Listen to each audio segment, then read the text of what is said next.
Hello everyone, how are you today? My name is Ikenna from Smiling Sun.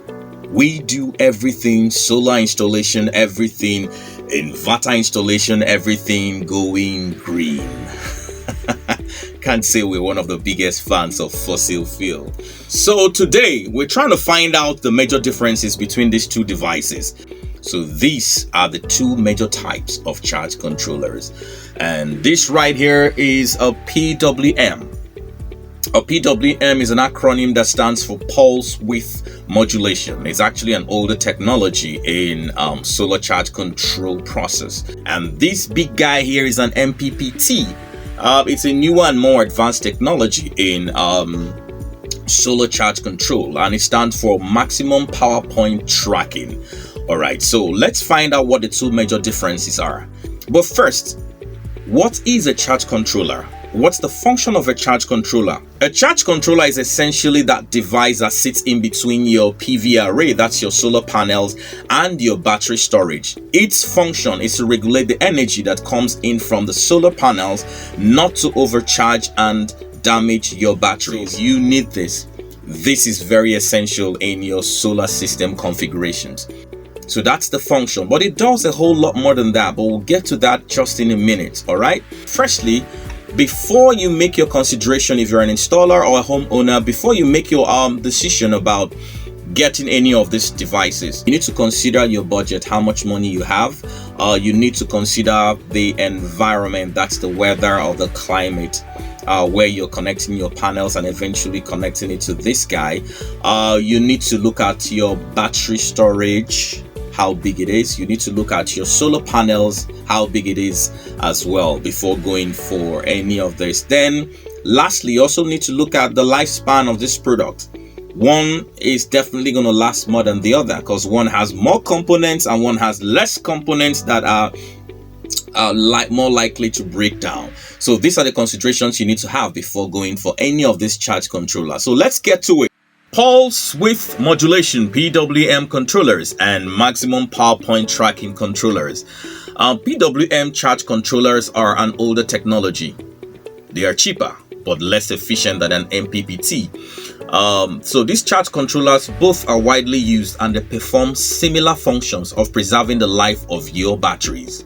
So both pulse width modulation and maximum power point tracking charge controllers have a lifespan of about 15 years. And this is so because this particular guy has more components, so it's more likely to break down.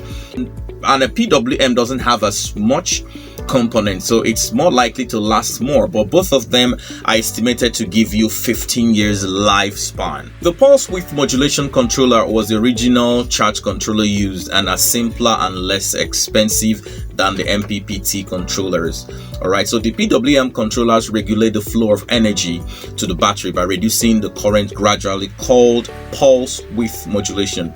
So when batteries are full, PWM charge controllers continue to supply a tiny amount of power to keep the batteries full. So PWM controllers are best for small scale applications because the solar panel system and batteries have to have matching voltage. Longer lasting due to less components that may break. Are best for warm sunny weather. Performs best when the battery is near full of state.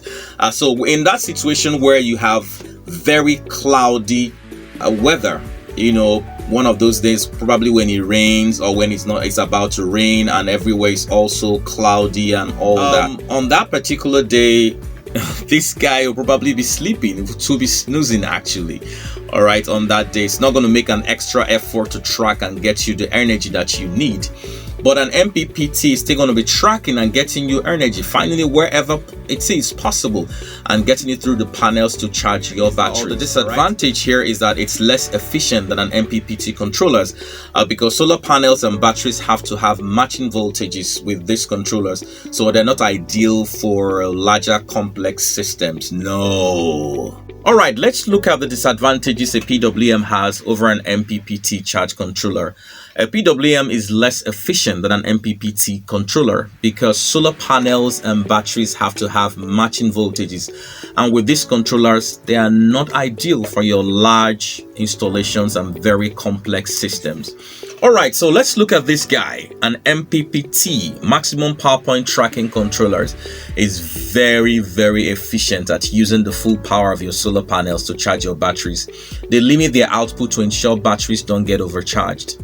So the MPPT controllers will monitor and adjust their input to regulate your solar system's current. The MPPT controller steps down the voltage and boosts the current.